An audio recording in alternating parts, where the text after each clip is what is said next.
안녕하세요. 생생법률쇼 진행을 맡은 최승호입니다. 법과 친해지는 제일 좋은 방법 생생법률쇼. 오늘도 크고 작은 법률 문제로 어려움을 겪고 있는 여러분을 위한 법률 상담은 물론이고요. 세상을 들썩게 하는 이슈들을 법적으로 풀어보는 시사법률 토크까지 준비되어 있습니다.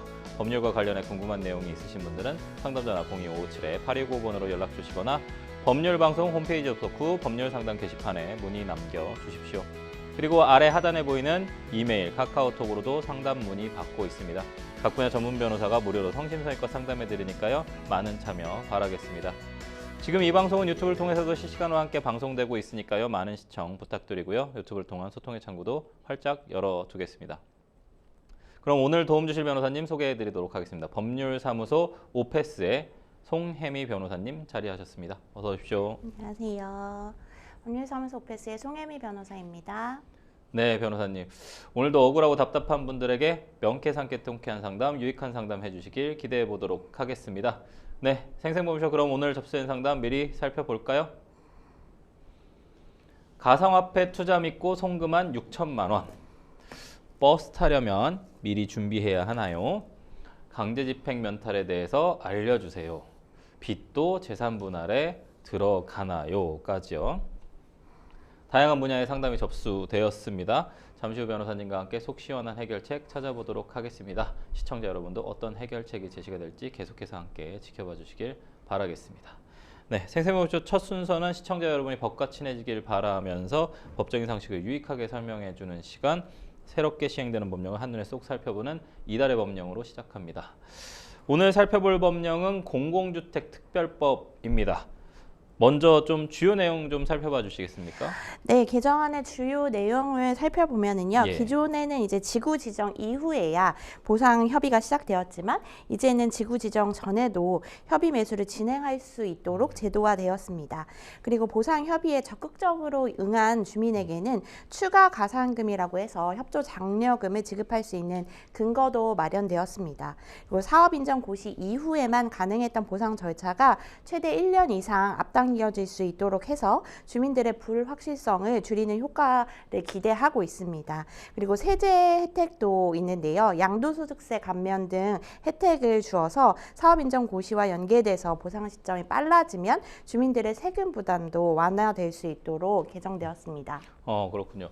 이번 개정의 좀 핵심은 주민들이 겪는 보상 지연의 문제를 좀 줄이고 협의 매수 절차를 좀 앞당기는 것으로 좀 정리될 수 있을 것 같은데요. 주민 입장으로서는 실제로 좀 어떤 의미가 있을까? 이게 좀 궁금하거든요. 네, 주민들의 입장에서 이제 긍정적인 측면을 좀 살펴보면 예. 보상 시점이 좀 빨라졌다는 거, 예. 그리고 추가 장려금이 생겨서 이전보다는 나은 조건을 기대할 수 있다는 점입니다. 예. 그러나 여전히 보상금 자체가 시장가보다 낮게 책정되는 구조이기 때문에 네. 보상금으로 이 땅에 아파트도 들어올 수 없는 그런 현실이 크게 달라지지 않을 수 있다는 한계점이 있습니다. 그러니까 사실은 뭐 국가와 공공이 필요해서 이제 오래된 집을 좀 부수고 뭐 안전 때문이기도 하겠죠. 그 부분을 좀 철거를 하고 새로운 집을 좀 마련을 해주는데 사실 기존에 살던 분들이 그 집에 또 못 들어가는 그런 문제들이 계속 발생을 하니까 뭐 추가 분담금이나 이런 부분들에 대한 얘기가 계속 나와서요.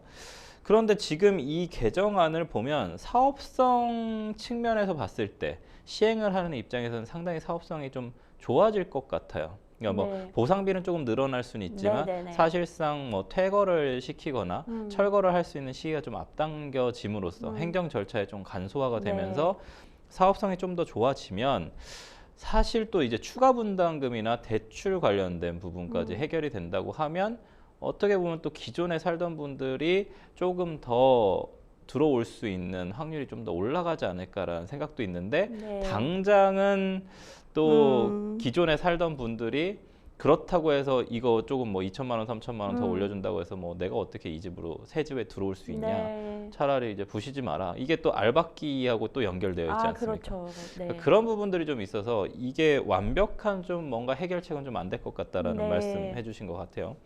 행정이 좀 내세우는 기대 효과와 주민이 좀 체감하는 현실로 좀 나눠서 이걸 좀 자세히 좀 비교 좀 해주시죠. 네, 말씀해주신 것처럼 이제 체감하는 쪽에서는 행정에서 얘기하는 것과는 좀 다른 입장인 것 같습니다.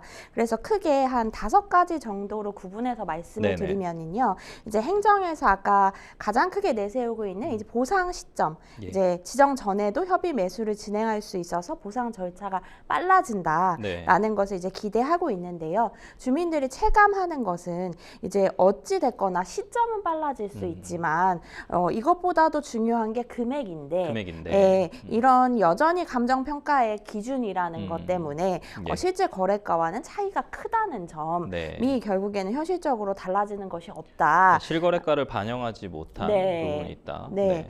그래서 이제 이 부분에 대해서 행정은 협조 장려금 신설로 주민에게 추가 혜택을 제공할 수 있기 때문에 보상금 수준이 그대로인 것은 아니다. 예. 라는 입장인데요. 이제 주민들은 그건 이제 일부 보완일 뿐이다. 여전히 기본 보상금은 낮다. 그래서 이 땅의 아파트도 아까 말씀하신 것처럼 예. 내가 살던 곳인데 내가 다시 그곳에 들어올 수가 없다. 예. 그 점은 여전히 그대로다라는 점을 이야기하고 있고요. 예. 그다음에 세제적으로도 이제 양도소득세 감면 혜택이라든지 이런 부분을 받을 수 있기 때문에 세금 부담이 완화된다라는 것이 이제 행정의 이야기인데 사업 지연 시에는 결국 혜택도 늦어지게 되고 실제로는 이제 제한적이라는 거죠.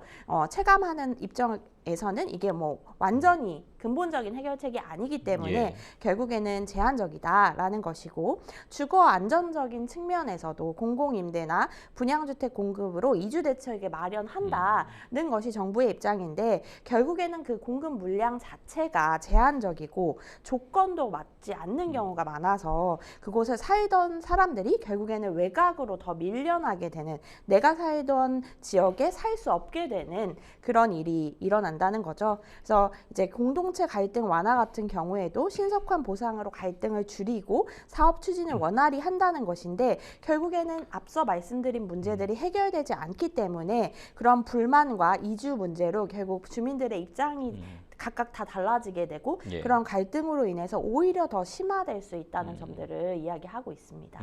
사실은 좀 사회 간접 비용이 상당히 많이 드는 사업입니다. 사실은 국가와 공공기관 같은 경우에는 사실 좋은 의미로 이 부동산 사업을 하거든요. 사업 네. 시행을 좀 하는데 제가 이제 뭐 이렇게 공공기관에 있을 때 가장 안타까웠었던 재개발 재건축 특히나 이거는 이제 공공지구를 지정하는 거지 않습니까? 네.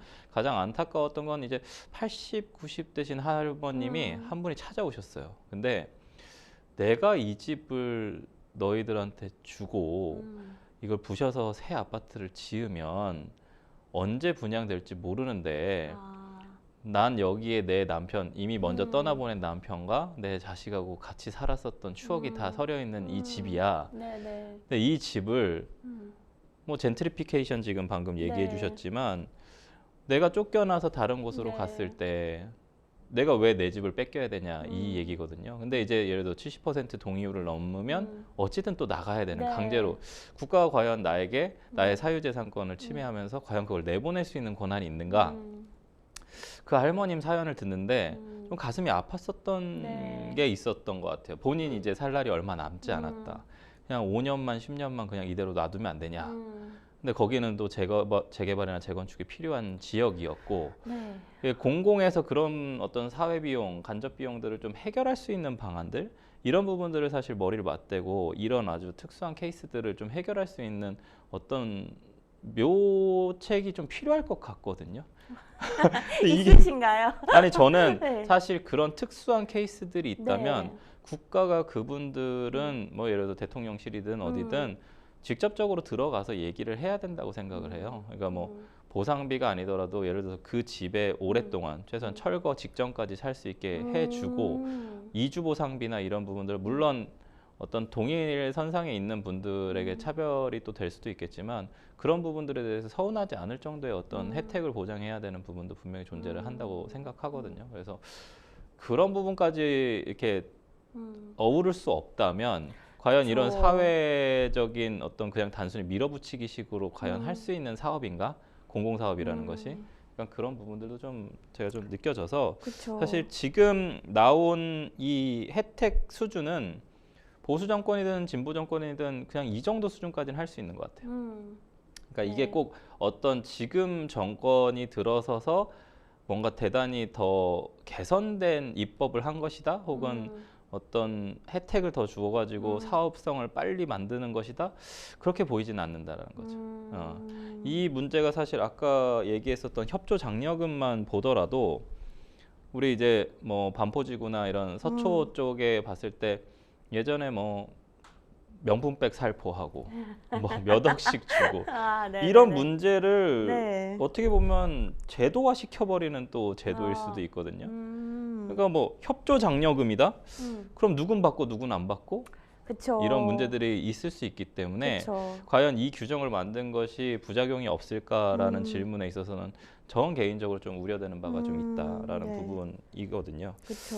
어쨌든 지금 국토부에서는 이런 이슈들이 있는 상황에서 이번 개정 사항을 내년 1월 공공주택지구 지정을 앞둔 서울 서초구의 서리풀 지구에 처음으로 적용을 할 계획이라고 합니다. 어떻게 되는 건가요, 이거? 네, 이 국토부는 이번에 개정 사항을 내년 1월에 공공주택 지구 지정을 앞둔 서울 서초구 서리풀 지구에 처음으로 적용할 계획이라고 밝혔습니다. 예. 그래서 서리풀 지구의 보상 초기화를 위해서 LH랑 SH 간 협업 시스템도 본격적으로 가동되게 되는데요. 이 LH와 SH는 지난달 21일에 공동사업 시행 협약을 체결하고 서리풀 지구의 효율적 보상 추진 방향 등 구체적인 협력 방안을 논의했습니다. 두 기관은 이달 내에 서리풀 지구 보상 현장 조사 용역을 발주하고 서리풀 전담 보상팀을 구성할 계획이라고 밝혔는데요.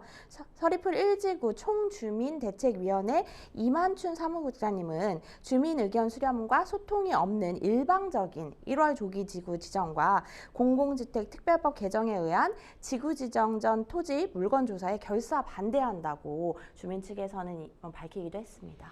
사실 이 서리풀이라는 말이 이제 서초를 뜻하는 거지 않습니까? 네네. 근데 이제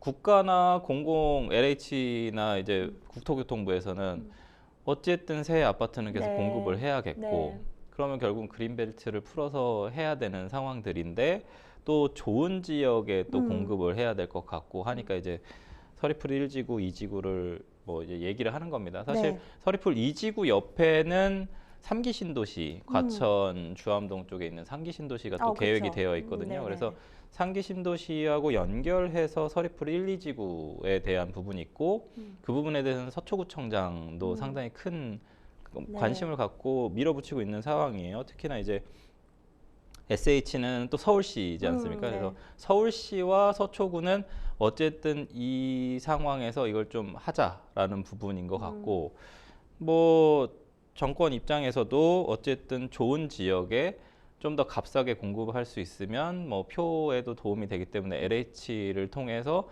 뭔가 사업을 같이 하려고 하는 모습이 서초 쪽에는 좀 보이는 것 같습니다. 근데 네. 이 부분에서 이제 그곳에 이제 기존에 있었던 분들, 거주하고 있었던 분들은 사실 더 큰 보상비를 요구할 거란 말이죠. 네, 특히나 그쵸. 이제 서초라는 지역이 워낙에 뭐 시장가 자체가 높으니까 네. 시세를 반영해 달라고 하면 사업성이 너무나 약해지는 그쵸. 부분이 있고, 그런 부분에 대해서 지금 이만춘 사무국장이 한 얘기가 어느 정도까지 합리성 있고 어느 부분까지 과연 가능한지. 왜냐하면 결국은 보상비가 높으면 그 이후에 이곳을 들어오는 뭐 저소득층이나 아니면 뭐 여러 이제 뭐 주민들이 그쵸. 네. 비용이 더 더 비싸지니까 올라가죠. 그럼 네. 결국은 또 돈 있는 사람만이 네. 또 살 수 있는, 그러니까 네. 공공주택의 어떤 그런 의미 자체가 또 퇴색되는 퇴색되죠. 부분이 있기 네, 때문에 네. 상당히 좀 어려운 부분인 것 같아요. 그러니까 네. 이주를 하는 사람 입장에서는 당연히 보상금을 많이 받고 싶지만 사실은 그렇게 되면 또 사업성이 엄청나게 떨어지게 되고, 그러면 분양가 자체가 또 높아지게 되고, 그러면 이제 새로 들어오는 사람들은 결국 부자들만이 들어올 수 있고, 그러면 국가가 어떤 정책을, 부동산 정책을 쓸 것이냐, 뭐 대출을 더 많이 할 거냐, 그럼 이자 많이 내고 들어오라는 뜻이냐? 그쵸. 아, 그렇게 엄청나게 또 되겠죠. 어렵습니다. 그러니까 이게 네. 사실은 맞아요. 토지 가격이나 그 아파트 비용, 아니, 그러니까 아파트의 그 금액 자체가 높은 지역에서 이런 사업을 할 때는 이제는 상당히 들여다봐야 될 게 많은 것 같습니다. 그래서 맞아요. 국가에서 이 사업에 대해서 분명히 조금 더 가이드라인을 정확하게 해야 될 필요성이 있어 보여요. 국토부에서요. 네. 서리풀 1지구하고 2지구에 이어서 토지 수용을 좀 반대를 하면서 정부의 서울 공공주택 공급 계획에 차질이 불가피할 것으로 좀 보입니다. 이런 내용들 때문에요. 네, 더군다나 지금 이 지구들은 거의 사업 부지의 경우 70% 가량이 군사 작전 지역, 군사 예. 시설 보호 구역으로 지정되어 있었거든요. 그리고 나머지는 비행 안전 구역이었습니다. 그렇죠. 네. 그렇기 때문에 이 서리풀 1지구 주민 등 땅 주인들은 사실 이거를 제대로 하지도 못하게 묶어두더니 네. 이제는 이거를 뺏어간다라는 맞습니다. 입장으로 되게 강경하게 이제 사유재산권을 침해당했는데 그 전에도 땅까지 뺏길 수 없다라는 입장이거든요. 그쪽에 네. 이제 국정원도 있고요. 그 네, 다음에 그쵸. 모든 벙커 시설, 네. 내부 시설, 군사 시설 정말 많거든요. 네. 뭐 얼마 전에 여기 서초역 근처에 또 정보사 부지 이런 부분까지 네. 하면 기무사도 그쵸. 거기 있고요. 네, 그래서 맞아요. 사실 대단히 좀 힘든 지역이긴 합니다. 네. 그래서 이제 재산권 침해랑 마을 존치까지 요구를 하고 있기 때문에 네. 이 개발이 이제 타협점을 찾을 수 있을지는 좀 미지수이기는 합니다. 네. 그래서 서리풀 1지구 같은 경우에는 경부 고속도로 지하화 등 이제 개발 호재가 좀 그렇죠. 있거든요. 예. 그렇기 때문에 땅 주인들이 기대하는 수준이라는 게 있는데 사실 지금 아까 말씀해 주신 것처럼 보상 수준이라는 것이 정부에서 이 공공주택 사업으로 내세우면서 할 수 있는 보상 수준이라는 것이 이 수준까지는 되지 않기 때문에 이제 굉장히 물리적으로 저항이 강할 수밖에 없는데요. 사실 지금이 첫 스타트이기 때문에 이 갈등 해결이 국토부로서는 후속 사업에도 영향을 끼치고 있기 때문에 굉장히 자초되지 않도록 타협점을 찾을 수 있게 노력을 하고 있는 것으로 생각됩니다. 네, 사실은 구룡마을 철거하고 거기에 아파트 공급할 때도 상당히 큰 그쵸. 문제가 있었거든요. 네. 지금 이 사안도 만만치는 않을 것 같습니다. 이 부분이 네. 사실은 좀 만만치 않을 것 같습니다. 네. 공공주택 지구를 놓고 주민들은 물론이고요. 사회 각계의 의견들이 좀 분분합니다. 변호사님께서는 좀 어떤 시각으로 좀 바라보고 계실까요? 네, MC님께서 자세히 아까 이제 말씀해 주셨는데요. 예, 예. 이 사유재산권 침해라는 부분에 대해서 어떤 식으로 과연 보상을 할 수 있을지에 대해서 좀 더 정부에서 실질적인 부분까지 고민을 해야 된다고 생각이 듭니다. 네, 이게 뭐 헌법재판소 가버릴 수도 있는 문제이기도 그쵸. 해서 사실은 이제 공공택지 개발은 좀 큰 의미가 있을 것 같습니다. 앞으로 좀 어떻게 진행이 될지 계속 지켜보도록 하겠습니다. 지금까지 새롭게 시행되는 법령을 살펴보는 이달의 법령 함께 했습니다. 여러분은 지금 생생법률쇼 함께하고 계십니다.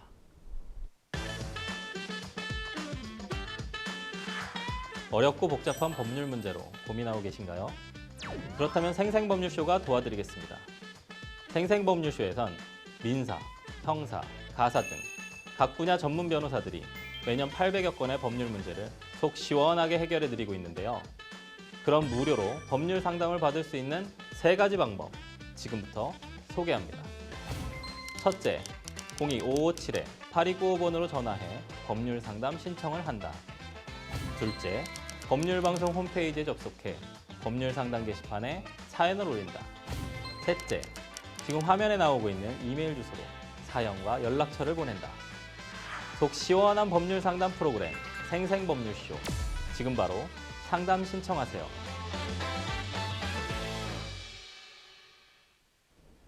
네, 지금부터는 생생법률쇼가 자랑하는 성심성의 무료 법률 상담 시작해 보도록 하겠습니다. 전화 연결되어 있는데 받아보겠습니다. 안녕하세요. 안녕하세요. 전화가 연결이 됐을까요? 전화가 좀 끊어진 것 같아서요. 저희가 전화 연결될 때까지 혹시 시간이 어떨지 모르겠어요. 생방송이다 보니까 전화 연결이 되실까요? 안 되실까요? 예. 아니면 전화 연결될 때까지 저희가 다른 상담을 좀 진행할까요? 네. 저희가 전화 연결될 때까지 우선 기존에 들어와 있었던 이메일 상담부터 먼저 진행해 보도록 하겠습니다. 저희 방송에 신청해 주신 이메일 상담부터 먼저 진행해 보도록 하겠습니다. 그러면 저희 법률방송 이메일로 들어온 이메일 상담 고민 내용 같이 보실까요? 저는 며칠 전 버스에 타기 위해 정류장에서 기다리고 있었습니다. 정류장에 서서 휴대전화로 버스 번호를 확인하고 있었는데 버스가 오면서도 속도를 줄이지 않고 그대로 지나치려 했습니다. 놀라서 급히 손을 들어 세웠고 버스는 급브레이크를 밟듯 멈춰섰습니다. 하지만 버스에 올라타 교통카드를 찍는데 기사가 미리 좀 준비해야지 씨라며 제 얼굴을 보며 짜증 섞인 말을 했습니다. 그러더니 제가 아직 손잡이를 잡지도 못한 상태에서 갑자기 버스를 출발해 몸이 휘청이며 넘어질 뻔했습니다. 버스 정류장에 서 있는데 잘못한 사람처럼 취급하는 것이 이해가 안 됩니다. 저희 아이들도 버스를 타고 다니는데 이런 일을 아이들도 겪는다고 생각하면 더욱 불안합니다. 저는 이 상황이 단순한 불친절을 넘어서 승객의 안전을 위협한 행동이라고 생각되는데요. 민원을 제기해도 될까요? 괜찮을까요? 라고 질문 주셨습니다. 승객이 정류장에서 어느 정도까지 좀 준비된 상태여야 승차 의무가 좀 발생을 하는지가 좀 궁금합니다.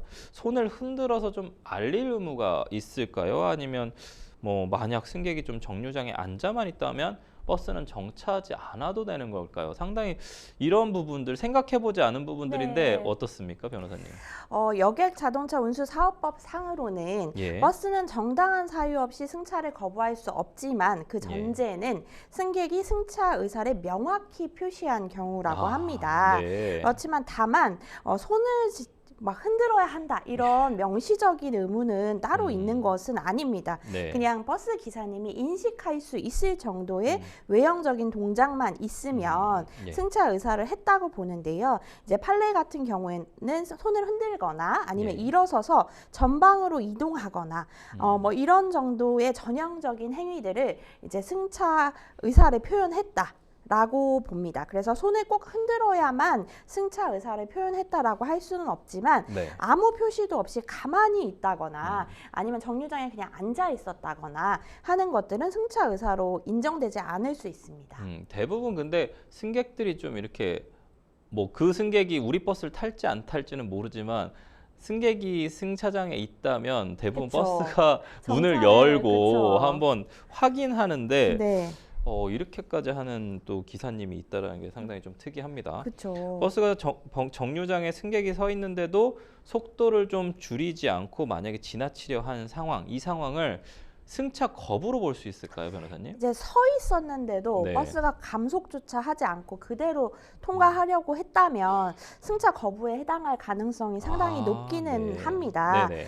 그래서 이제 승차 거부로 보는 기준을 좀 보면은 네. 세 가지 요건 정도로 말씀드릴 수 있는데요. 네. 정류장에 이제 승객이 있었다는 것, 예. 그리고 승객이 객관적으로 어떠한 이제 승차 의사를 표시하는 것, 네. 그리고 버스가 기술적으로 정차가 가능한 상황이어야 합니다. 네. 그래서 이제 서 있었다는 것이 어떻게 서 있었느냐, 단순히 그냥 서 있었어, 뭐 휴대폰을 보면서 뭐 안 탈 것처럼 뭐 뒤돌아서 있었다든지 네. 도로 방향이 아닌 곳을 보고 있었다든지 이렇다면은 서 있었다고 해도 승차 의사를 표시한 걸로 보기는 좀 어려울 수 있고요. 네.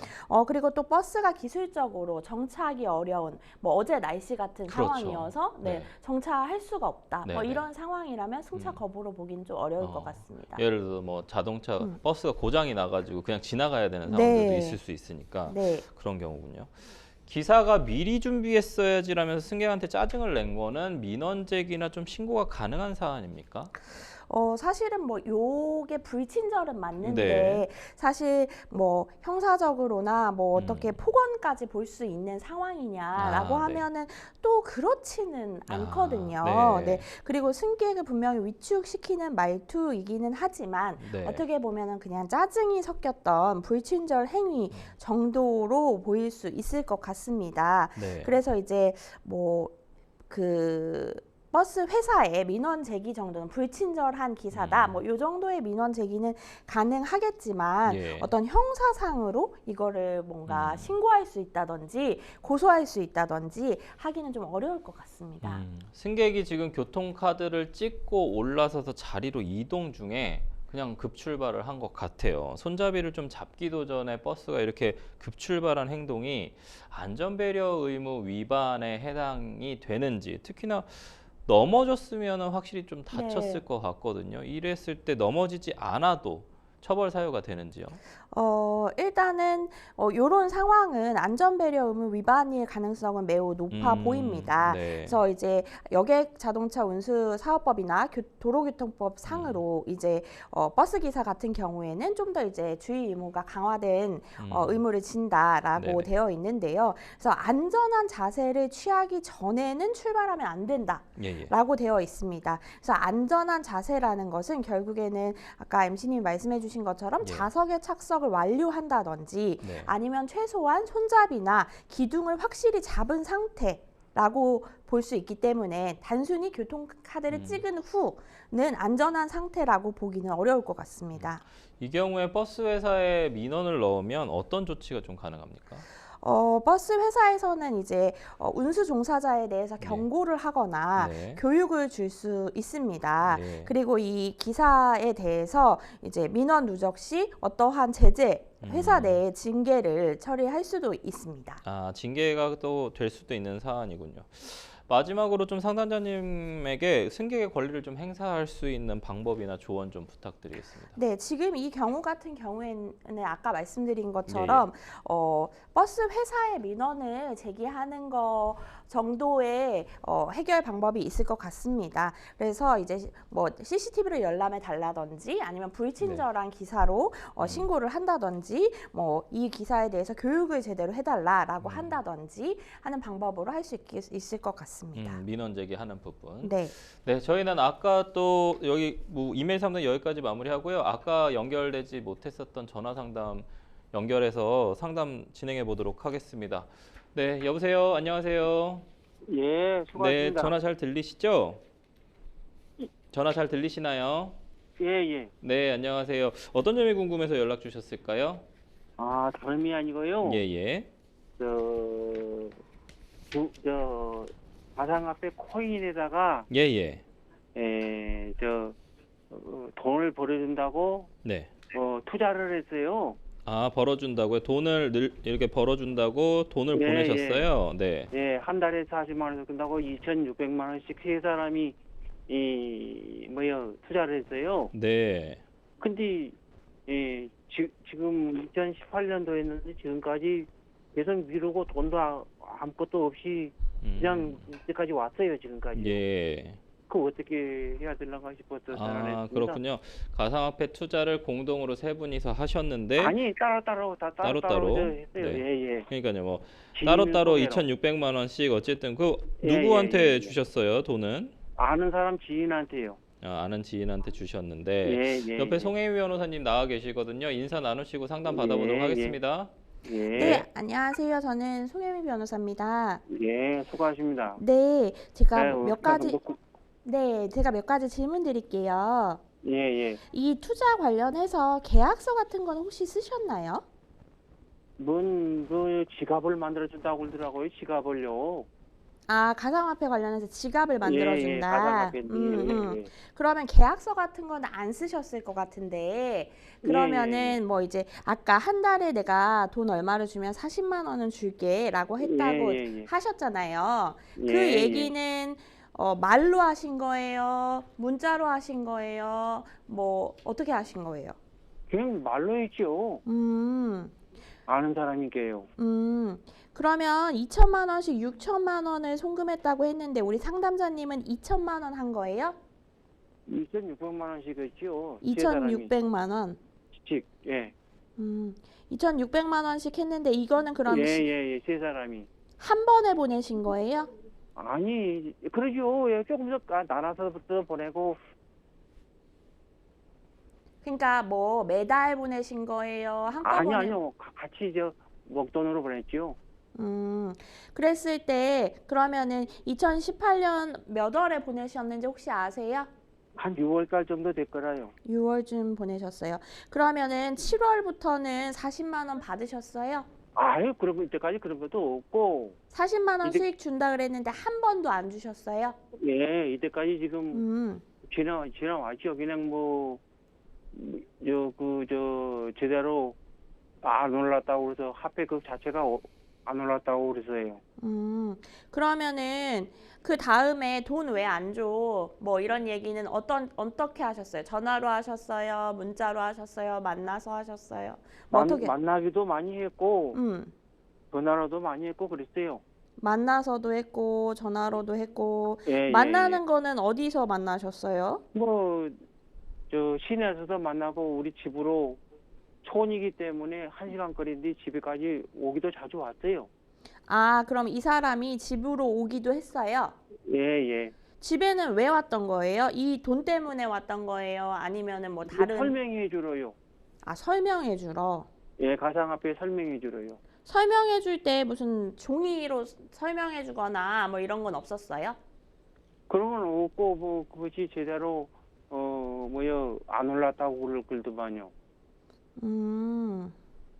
지금 뭐 그러면 기록으로 남아 있는 우리가 돈 돌려달라라고 예. 한 거는 없는 거예요? 그런 건 없었죠. 음. 그저 지갑을 만들어 줬는지 그것이 잘 모르겠어요. 뭐 지갑을 만들어 준다고 뭐 핸드폰에다가 그걸 입력을 시키더만요. 그 사람이. 그럼 지금까지도 집에 와서 설명해요? 예, 지금도 내일 모레 온다고 또 그래요. 설명해 주러? 예, 예. 음. 그럼 어떻게 그걸 이해했으면 좋겠습니까? 일단은 지금 증거가 너무 없으세요. 예. 네. 그렇기 때문에 내일 모레 집으로 온다고 했잖아요. 예, 예. 그거 좀 녹음하세요. 예, 네. 예, 알았습니다. 녹음해서 일단은 요 부분이 진짜로 가상화폐로 한 건지 아니면은 이 2,600만 원을 받아서 다른 데 썼을 가능성도 있어요. 보통 이런 주식 예, 투자나 가상화폐 투자나 이런 거 해준다고 한 다음에 다른 목적으로 쓰면은 그건 사기가 되는 거거든요. 예. 그렇기 때문에 그런 부분을 확인하셔야 되고 지금 네. 2018년 6월에 돈을 빌려주셨기 때문에 이 예. 돈을 받으시려면 일단은 최근까지도 이 행위가 계속 이어지고 있다는 증거가 있어야 돼요. 예. 그렇기 때문에 그거를 좀 만들어 주셔야 되거든요. 네, 그래서 지금 내일 모레도 집에 와서 설명을 한다고 했으면 이분이 이때 요거를 내가 투자받아간 2,600만 원을 좀 자세히 물어보세요. 내일 모레 왔을 때 내가 그러니까 정확하게 내가 2018년 6월에 너한테 돈을 빌려줬잖아. 그래서 네가 1월에 40만 원씩 한 달에 40만 원씩 수익을 준다 그랬는데 한 번도 안 줬잖아. 뭐 이런 내용이 좀 다 들어가고 그쪽도 동의를 하고 그래서 이게 어떻게 되고 있는 거냐라고 했을 때 내가 네 돈 2,600 받아서 가상화폐로 투자를 했어. 그래서 뭐 어떻게 했어. 그랬는데 이게 수익이 안 올랐어. 라고 얘기를 했는데 근데 그게 녹음이 만약에 돼 있는데 우리가 고소를 했더니 까봤더니 이 가상화폐는 아예 여기에는 돈도 들어간 적이 없고 자기 생활비로 썼다. 뭐 이렇게 되면 이거는 돌려막기 사기인 거거든요. 결국에는. 그리고 어떻게 보면은 이거를 계속 피해자들한테 여기서 받아서 맞고 여기서 받아서 맞고 이랬을 수도 있어요. 이런 경우에는. 그렇기 때문에 지금은 증거가 너무 없으시고 다 말로만 하셨다고 해가지고 그 부분을 조금 만들어 두셔야 될 것 같아요. 네네. 예, 고맙습니다. 네, 상담자님 잠시만요. 예. 네, 뭐 궁금하신 점 다 해결되셨어요? 예. 아, 그러세요? 예, 녹음하고 뭐 증거를 예, 좀 남기셔야 될 것 같은데 예. 저희 고맙습니다. 저희 방송이요. 예. 저희가 그 유튜브로도 재방송을 보실 수도 있고 그다음에 네. 뭐 다시 TV로도 재방송 보실 수 있으니까 다시 한번 이렇게 좀 계속 보시면 송혜희 변호사님 하신 얘기들이 어떤 내용인지 좀 아실 수도 있을 것 같고 증거를 우선 남기시고 그다음에 나중에 변호사 상담을 또 좀 받으시고 그러셔야 될 것 같거든요. 그렇게 해주시고 저희가 이제 그 송혜희 변호사님하고 본인 이제 상담자님한테 도움 되실 만한 내용을 조금 더 얘기할 테니까 계속해서 시청해 주시면 감사하겠습니다. 예, 고맙습니다. 네, 전화 주셔서 감사합니다. 네. 수고하십시오. 변호사님, 이게 사실 가상화폐 샀을 수도 있잖아요. 지갑을 그쵸. 만들어준다고 하고 모바일에도 있다고 하니까 네. 만약에 이 사람, 그러니까 이분 지금 상담자님 명의로 그 당시에 가상화폐를 산 게 있을 수도 있단 말이에요. 그쵸. 왜냐면 모바일에다가 해서 뭐 인증하고 막 했다면 실제로 있을 확률도 있거든요. 그러면 네. 뭐 좀 대처 방법이 좀 달라지겠죠? 아무래도 다른 음. 목적으로 썼다고 하면은 우리 상담자님이 형사적으로 뭔가 액션을 하시기에 좀 더 쉽기는 하죠. 예. 네, 진짜로 가상화폐를 한 내역이 있다면은 이 부분에 대해서는 또 확인을 할 필요가 있죠. 네. 네, 그리고 그 부분이 또 지인 다른 세 분이랑 같이 엮여 있다고 해가지고 그것이 어떤 식으로 세 분이 엮여 있는 거지? 아까 말씀드린 것처럼 돌려막기 식으로 되어 있는 건지 진짜 저 6천 얼마가 전부 다 가상화폐로 투자를 된 건 맞는지 이런 부분들까지도 확인을 해봐야 될 것 같습니다. 그렇군요. 알겠습니다. 어쨌든 상담자님한테 도움이 되실 수 있는 내용이었으면 좋겠고, 만약에 가상화폐 산 거라고 한다면 뭐 사기죄로 고소하거나 이런 부분도 안 되는 부분이 그렇죠. 있으니까 그건 안 되죠. 네. 그런 부분 좀 유념하시고 녹음하신 다음에 그 녹음 내용을 들고 변호사님들 좀 상담 받으시면 더 좋을 것 같습니다. 네, 저희는 전화 상담 여기서 마무리하고요. 다시 이메일 상담 넘어가 보도록 하겠습니다. 이메일 상담으로 들어온 여러분의 고민 내용 같이 함께 보실까요? 지인에게 돈을 빌렸는데 갚질 못했습니다. 제가 사실 아직 상황이 좋지가 않은데요. 참지 못한 지인이 급기야는 저에게 돈을 달라는 민사소송을 제기를 했습니다. 저도 먹고는 살아야 하기에 재산이 조금 있기는 한데요. 제 재산을 다른 사람에게 양도해도 문제가 없는지, 강제집행 면탈에 해당하는지 궁금합니다. 라고 질문 주셨습니다. 먼저 변호사님, 강제집행 면탈죄가 좀 뭔지 좀 알려주시죠. 네. 강제집행 면탈죄는 채무자가 강제집행이나 가압류 집행 등을 받을 우려가 있는 객관적인 상태에서 이 같은 강제집행을 면탈할 목적으로 재산을 은닉, 허위 양도하는 등의 행위를 한 경우에 성립합니다. 형법 제327조에 있는데요. 3년 이하의 징역 또는 1,000만 원 이하의 벌금을 처벌받을 수 있습니다. 은닉 허위 양도는 좀 어떠한 행위를 좀 뜻하는지 궁금하거든요. 우리가 속된 말로 이제 빼돌리는 아, 부분인 거죠. 예. 네, 그러니까 다른 사람 명의로 변경을 해놓는다든지 아니면은 실질적으로는 그런 관계가 없는데 근저당을 설정해 놓는다든지 뭐 이렇게 불능 또는 곤란한 상태를 만드는 것을 이제 법률적으로는 은닉했다. 라고 표현하는 것이죠. 특허 등을 좀 양도하는 것도 강제집행 면탈죄에 좀 해당이 될까요? 네, 해당할 수 있습니다. 강제집행 면탈죄에서는 이제 동산이나 부동산만이 아니라 예. 재산적인 가치가 있는 것도 이제 민사소송법에 의해서 강제집행 또는 보전 처분이 가능하기 때문에 예. 특허 내지는 실용신안 등을 받을 수 있는 권리도 전부 포함됩니다. 만약에 이게 진실한 재산 양도라면 강제집행 면탈에 좀 해당하지 않을 수 있는 건지요? 네, 별도의 재산 은닉이 없다면 예. 강제집행 면탈에는 해당하지 않는데요. 판례에서 보면 진위에 의해 재산을 양도했다면 설령 그것이 강제집행을 면탈할 목적으로 이루어져서 채권자의 불이익을 초래하는 결과가 되었다고 하더라도 예. 강제집행 면탈죄의 허위 양도에는 해당하지 않는다고 보고 있습니다. 즉 진실로 양도 의사가 있고 재산이 실제로 그 의사에 따라 양도된 것이라면 예. 허위 양도가 아니기 때문에 이 부분은 불이익이 초래됐다고 해도 강제집행 면탈죄는 아니다라는 의미입니다. 네. 상담자가 만약에 계속 빚을 갚지 않는다고 한다면 민사소송 이외에도 좀 형사처벌도 염려가 되기는 하거든요. 어떻습니까? 그렇죠. 이제 애초에 처음부터 돈을 갚을 생각이 없이 대여를 해갔다면 이제 사기에 대해서도 생각해 볼 예. 수가 있죠. 그렇군요. 마지막으로 좀 상담자님한테 조언 한 말씀 해주시죠.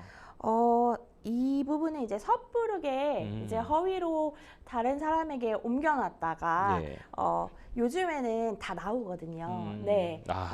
네, 그렇군요. 요즘에는 굉장히 전자로 잘 되어 있기 때문에 네네. 어떤 내역으로 옮겨갔는지가 다 파악이 되기 때문에 예. 이 부분들 같은 경우에는 허위라면은 하지 않으시는 것을 권해드립니다. 네. 상담자님한테 많은 좀 도움이 되셨으면 좋겠고요. 저희는 다음 이메일 상담 넘어가 보도록 하겠습니다. 다음 이메일 상담 함께 보실까요? 15년이 넘는 결혼 생활 동안 남편은 항상 사업을 벌였다가 말아먹었습니다. 그동안 저는 식당에서 일하면서 생활비로 보태야만 했고요. 아무리 열심히 일해도 결국 매번 폐업할 때마다 늘어나는 빚으로 고통받았습니다. 심지어 남편은 남의 부탁을 거절하지 못해 어려운 형편 중에 친구가 빌린 돈에 보증까지 섰는데요. 남편을 더는 믿고 살 수 없어 저는 어린 아이들을 데리고 친정집으로 갔고 별거한 지 3년이 지나 헤어지기로 합의했습니다. 그런데 남편이 별거 중에 남편 명의로 딱 하나 남아있던 시골 땅을 팔아버렸습니다. 저는 그 땅을 재산분할로 받아 아이들과 살아갈 계획이었습니다. 그 땅은 남편과 결혼한 직후 남편의 할아버지가 돌아가시면서 남편에게 상속해 주신 땅이었습니다. 저는 땅을 판 지 얼마 되지 않았으니 돈을 나누자고 했는데요. 남편은 자신이 상속받은 재산이고 별거 중에 판 거라 당신은 권리가 없다. 오히려 결혼 중에 생긴 빚을 함께 나눠야 한다고 주장합니다. 그뿐이 아닙니다. 제가 재산을 나누자고 하니 벼랑간 누나들에게 돈을 빌렸다면서 차용증까지 보여주며 자기는 빚밖에 없다고 합니다.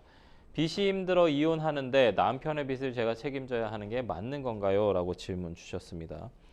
변호사님, 이 혼인 기간 중에 생긴 채무는 어떻게 좀 나누게 되는 겁니까? 네, 재산 분할이라는 거는 혼인 중에 형성된 재산의 청산을 의미하는 거거든요. 네. 그렇기 때문에 원칙적으로 혼인 중에 쌍방의 협력으로 인해서 취득된 재산입니다. 네. 이 쌍방의 협력에 의해 취득된 재산이라는 것은 예금 부동산 같은 우리가 소위 생각하는 플러스 재산이죠. 적극 재산뿐만 아니라 대출이나 사채 같은 마이너스 재산, 소극 재산도 포함이 됩니다.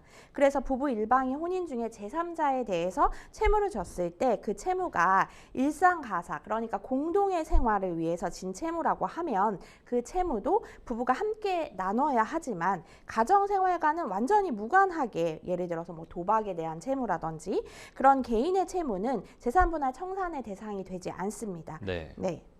남편이 별거 중에 팔아버린 이 상속받은 땅은 재산분할 대상이 아닙니까? 별거 당시에 존재했던 땅을 이제 일방적으로 처분하는 건데요. 네네. 이혼 소송 중이라는 전제에서 이 부분을 고려하면 우리가 예. 이제 보통 변론 종결을 기준으로 그렇죠. 삼기 때문에 맞아요. 그 기준으로 했을 때는 그 땅 자체는 이제 존재하지 않은 재산일 수가 있습니다. 하지만 이제 매각 대금을 생각을 해보면 좀 다를 수가 있는데요. 네. 그 땅을 판 돈 자체는 이제 계약서나 금융거래 내역을 통해 그 재판 중에도 확인을 할 수는 있습니다. 네. 그래서 별거 중에 땅을 팔았고 그 처분 대금을 어디에 썼는지 입증하지 못한다면은 이 부분에 대해서 이제 재판부가 입증을 해라라고 할 수 있는 금원인 거죠. 네. 이 상속받은 땅이니까 상담자님한테는 권리가 없다고 주장하거든요. 네. 이게 맞습니까? 남편이? 뭐 상속재산 같은 경우에 이제 특유재산이라 들어오지 않는다라고 얘기를 하기도 하는데요. 이제 판례에서는 상속받은 재산도 혼인 기간을 고려해서 상대방 배우자가 해당 재산을 유지하고 증식하는데 간접적으로라도 기여한 것으로 볼 수 있다면 분할 대상으로 보고 있습니다. 그렇기 때문에 이제 상속받은 시점을 좀 생각을 해서 20년 정도 이분들이 혼인 기간이 인데요. 그러면 상당히 좀 긴 편이고 사연자는 이제 남편의 사업이 불안정해서 직접 본인이 경제 생활을 식당에서 일하면서 생활비를 벌었다고 하고 계시거든요. 이런 노력이 결국에는 혼인의 그 재산 분할에 형성되어 있는 재산에 기여를 했다고 볼 수 있기 때문에 이런 경우는 분할 대상이 된다고 볼 수 있습니다. 친구의 보증을 선 부분이 있는데 이거 빚도 재산 분할 대상이 됐죠? 어떻습니까? 이 부분은 조금 자세히 좀 내막을 좀 살펴볼 수 있을 것 같은데요. 네네. 남편이 이제 갚아야 될지 안 갚아야 될지 여부도 조금 불분명하기 때문에 이 부분에 대해서 친구에게 구상권을 할 수 있는지 뭐 이런 부분들까지 좀 파악을 하게 될 것 같습니다. 그래서 보증을 섰다고 해도 만약에 그 부분은 내가 갚아준 게 마이너스지만 구상권을 가지고 있다. 그래서 그 친구한테 돈을 받을 수 있다고 하면 또 소극재산으로 보기는 또 어려울 수 있기 때문에요. 그렇지만 이제 주 채무자인 남편의 친구가 완전히 파산하고 완전히 돈도 받을 수 없는 상태다라고 한다면 이제 소극재산으로 공제될 여지도 있기는 합니다. 남편이 사실은 좀 이 누나들로부터 돈을 빌렸다라고 해가지고 지금 재산을 감소시키려고 하고 있거든요. 이거 어떻게 해야 됩니까? 사실 이런 부분은 이혼 소송 중에 굉장히 비일비재한 아, 일이죠. 네. 네. 소극 재산을 더 많이 인정받으려고 형제한테 빌렸다고 하거나 부모님한테 빌렸다고 하거나 하는 경우가 많은데요. 네네. 사실 진실성을 담보하기 어렵기 때문에 이 부분에 대해서는 채무가 불확실하다고 봐서 분할 대상에서 제외되는 경우들이 많습니다. 아, 그렇군요. 네.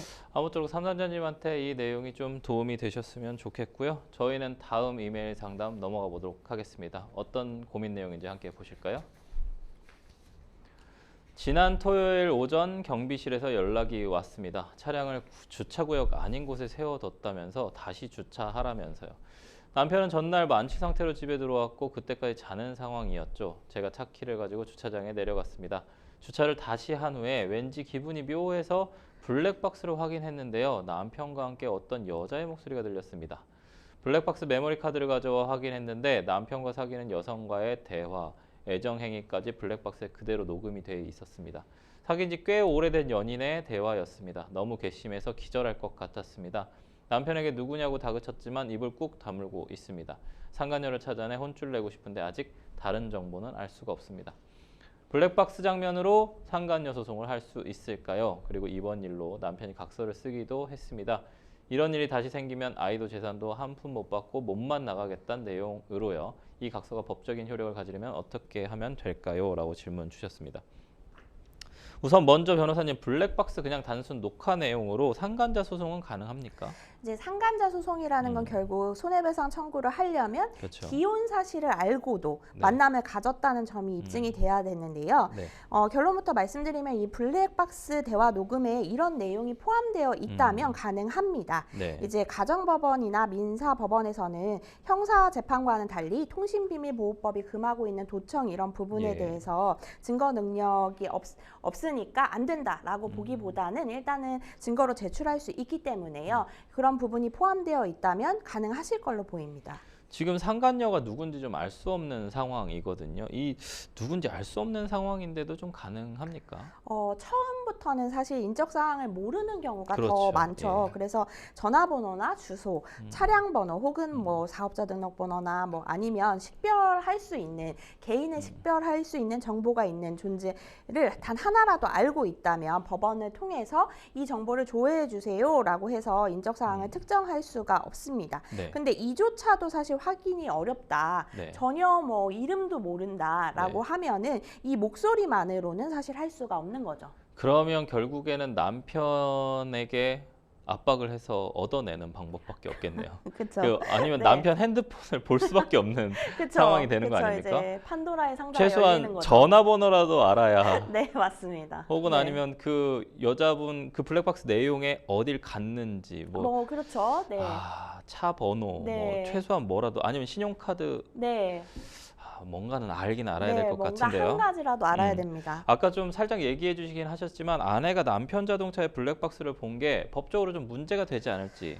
네, 이 부분은 부부 관계라고 하더라도 문제가 예. 될 수 있습니다. 예, 예. 그래서 이제 형법 321조에는 자동차 수색죄라는 것을 두고 있어서요. 예. 이제 자동차 수색죄 같은 경우에는 벌금형 없이 3년 이하의 징역에 처할 수 있다고만 되어 있어서 예. 사실 처벌이 값없지는 않습니다. 근데 네. 이제 사연자님이 이 부분에 대해서 공동 관리자였다. 네. 나도 이 차를 같이 운행하는 사람이었다. 네. 그리고 나도 이거를 뭐 청소를 한다든지 네. 블랙박스를 확인한다든지 할 수 있는 권리가 있는 사람이었다라고 하면은 또 성립될 가능성이 희박할 수도 있습니다. 공동 관리자. 네. 상당히 중요한 네. 좀 개념이 나왔는데 네. 남편의 사업용 차량이면 공동 관리자가 또 아닌 거잖아요. 네.